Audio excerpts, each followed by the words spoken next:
On continue notre visite chez Thermaltech, Sébastien, et on va parler vieillerie informatique. Très vieux, puisque la boîte a 25 ans maintenant pour Tout à Thermaltech. fait. Enfin, à partir de l'année prochaine, en 2024, puisqu'elle a été créée en 1999 précisément, en même temps que cette petite chose qu'on a ici. Donc on va avoir le premier Ventirad CPU de Thermaltech à vous montrer. On n'aura pas le Volcano 9, il était C'est dommage. absent. Et après on va remonter un petit peu l'histoire de 1999 jusqu'à 2010, je crois, au maximum. 2010, sur le cooling qui est ici. Tout à fait. Et sur les produits Luxa qui sont derrière. Luxa qui Exact. était une ancienne marque de Thermaltech qui n'existe plus, qui s'occupait du HTPC. HTPC, mobilité, effectivement. Voilà, Bon. tout à fait. Les marques, ça va. Powerbank, Les sous-marques, ça va, ça vient. Hein. Voilà, tout à fait. C'est tout de suite. C'est maintenant. On commence par parler Ventirad CPU et du tout premier Ventirad CPU de Thermaltech qui s'appelait le Thermaltech CPU Cooler, tout simplement avec le vieux logo TT de l'époque.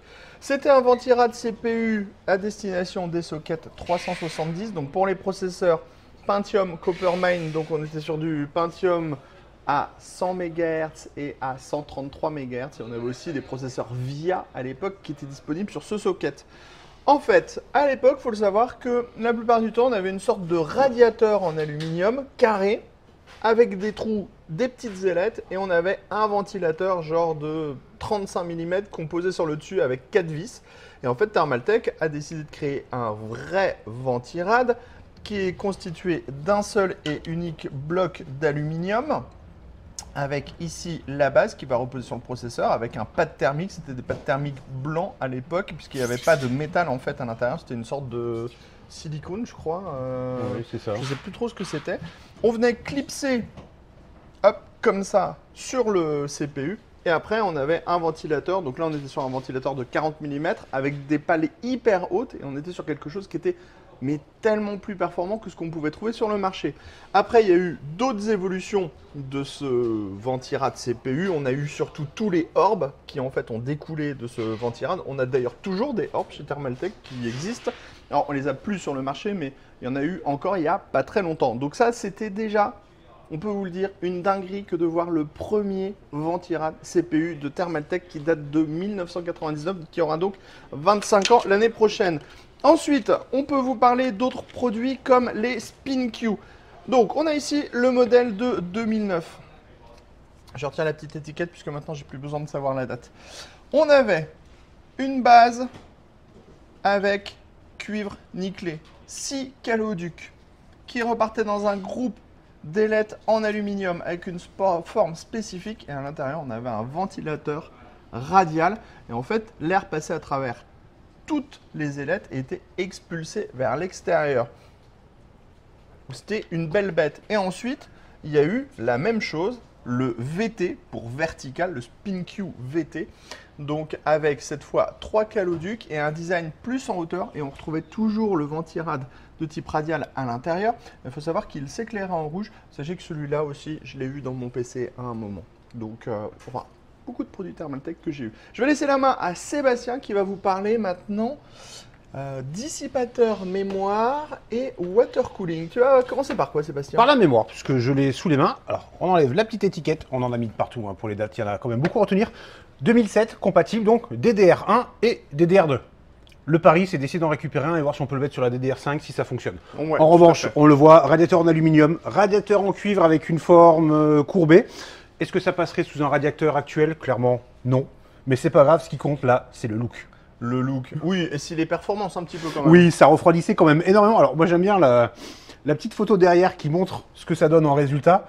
Même fallait quand même un boîtier assez imposant pour le mettre. C'est juste énorme. Avec un radiateur à côté sur le processeur, c'est balèze, à moins. Oui, à l'époque en plus, on avait aussi les radiateurs de ce type-là pour les chipsets. Oui, Donc, on tout pouvait à fait. avoir, Ah oui, il y a la on pouvait totale. avoir des 10 000 trucs qui remontaient, mais absolument dans tous les sens dans le PC. Puis on voit vraiment que c'est une autre époque, c'était du cuivre. Partout Oui, sur ouais, les radiateurs, le c'était cuivre. terrible. Voilà, tout à fait. Les traces de doigts, horrible. Ensuite, nous sommes à 2008, water cooling. Alors ça paraît classique maintenant, mais à l'époque c'était une révolution. Donc on avait une pompe d'aquarium, hein, clairement, avec le réservoir. Le radiateur s'installait à l'intérieur. On est en fait à la limite entre le all-in-one et le do-it-yourself. C'était le premier kit vraiment. On achète, on pose dans le boîtier et c'est prêt.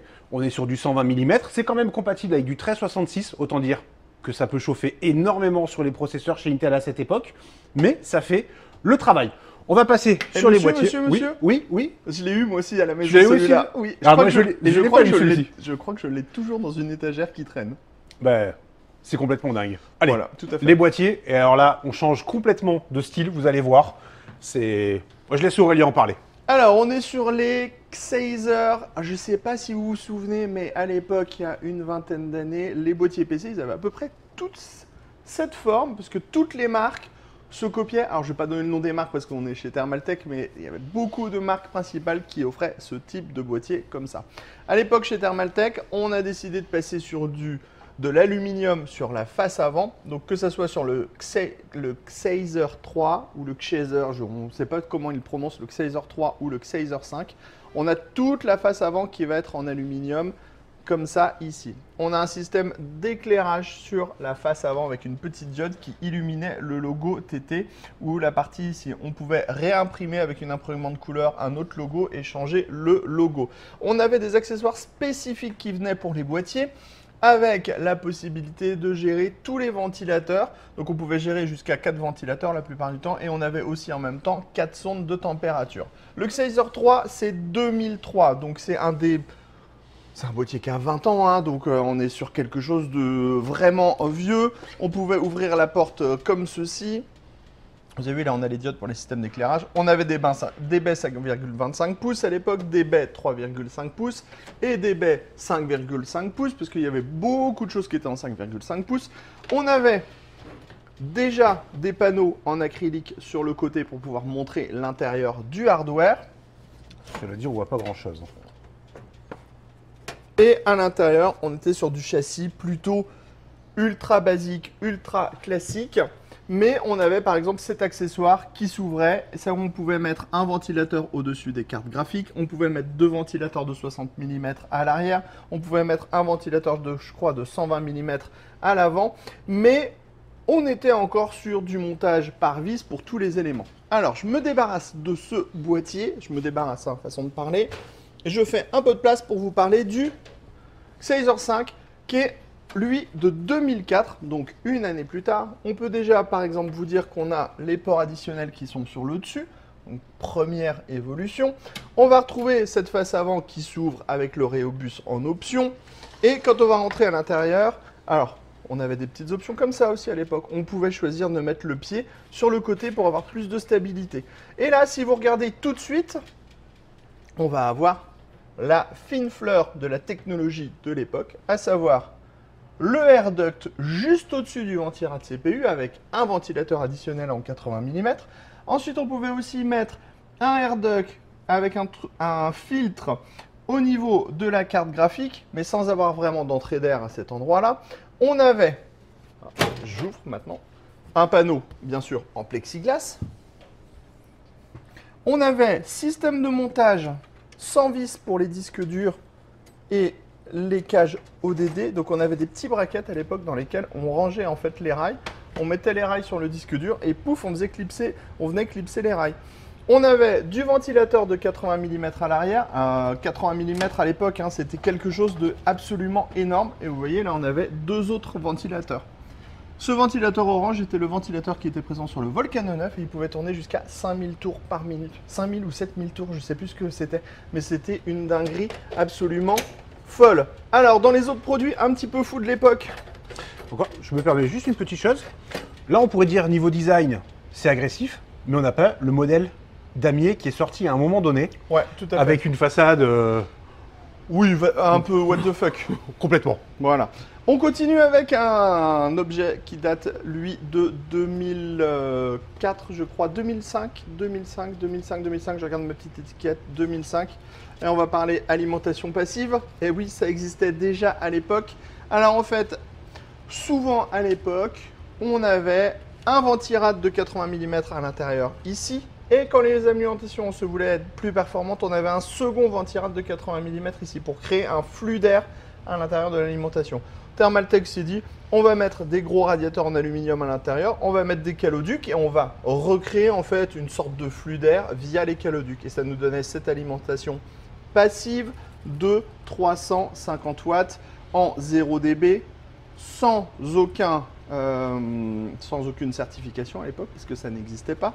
Mais on avait par exemple des câbles qui étaient entièrement gainés. Alors ça, c'était vraiment une révolution. Et quand on avait ça dans un boîtier PC à l'époque, je peux vous dire que vous étiez le roi du pétrole, hein. Vous imaginez ça plus ça, dans les années 2005-2010, c'était la Rolls de la Rolls du boîtier PC et de l'alimentation. Et ce qui est très rigolo, c'est le nom de cette alimentation, puisque c'était la gamme Pure Power. Bon, ça ne vous fera pas penser à une autre marque, mais probablement que si. Avant de passer au produit Luxa, on vous montre que le gaming, c'était aussi ultra important à l'époque, même chez TT. Et on avait par exemple les petits gants comme ça. Donc ça, c'était la marque TT Sport. C'est plutôt 2008-2010 quand on l'a vu. C'est une marque qui est toujours là, mais dont on parle beaucoup moins en fait.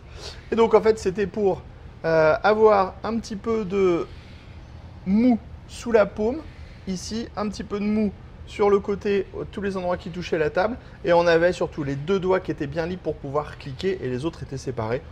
Autant dire que ça ne servait pas à grand chose, mais que c'était très rigolo de vous en parler. Alors, je me débarrasse de ce gant, qui du coup, comme il est très vieux, fait les mains toutes noires, et je reprends le stab pour passer la main à Sébastien, et pour parler des produits Luxa. Alors tu passes la main, mais pas celle qui était dans le gant. Non, non, je ne toucherai pas. Alors Luxa, on parlait HTPC, on le voit, nous sommes sur des boîtiers compacts qui vont très très bien dans un salon avec un écran. Alors l'écran, à quoi il servait? Tout simplement, certains modèles, on le voit ici, nous avons un récepteur infrarouge. Du coup, nous avions une télécommande qui pouvait être fournie en bundle. Alors, ce modèle est plus haut de gamme, l'écran est plus grand, tout simplement. On pouvait mettre Windows si besoin, histoire de gérer plusieurs choses. Nous avons HTPC complet avec les boutons, piste suivante, piste précédente, le volume, play, pause, etc. Finition qui reste encore très propre. Nous sommes sur de l'aluminium.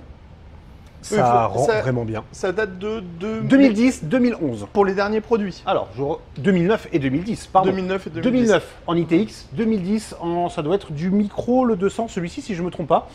On a le modèle en noir, très sobre aussi. Un peu plus, on va dire, que le bling bling qui est juste au-dessus. Celui-ci, moi personnellement, je ne le comprends pas. Je ne sais pas à quel marché c'était destiné. Dubaï, probablement. Peut-être, peut-être. On le voit à côté, nous avons quelques petits accessoires pour la téléphonie et compagnie. En téléphonie, il y a des choses derrière. Aurélien est devenu fou. Il y a de très très vieux téléphones, vieux Ericsson, vieux Nokia. Alors là, je pourrais même vous faire je vous la fais un peu à la Matrix, mais trop moderne presque. J'ai adoré, genre séance revival. Et tout en bas, on a le gros modèle en ATX. Effectivement. Qui était celui qui te permettait de mettre des tonnes et des tonnes de disques durs à l'époque. En fait, le stockage était ici, avec l'écran qui était au milieu. Oui, on en mettait quand même un sacré paquet. Ouais, et l'écran, en fait, à cette époque-là, ça servait un petit peu comme sur les chaînes hi-fi, en fait. C'était pour donner le style hi-fi un petit peu à ces boîtiers. Donc, si on écoutait de la musique sur Winamp, par exemple, on allait avoir le nom de la piste, l'artiste. Si les tags étaient bien remplis. Si les tags étaient bien remplis à l'époque. Sinon, tout à fait. On n'avait pas beaucoup d'informations. Que dire de plus ici, Aurélien?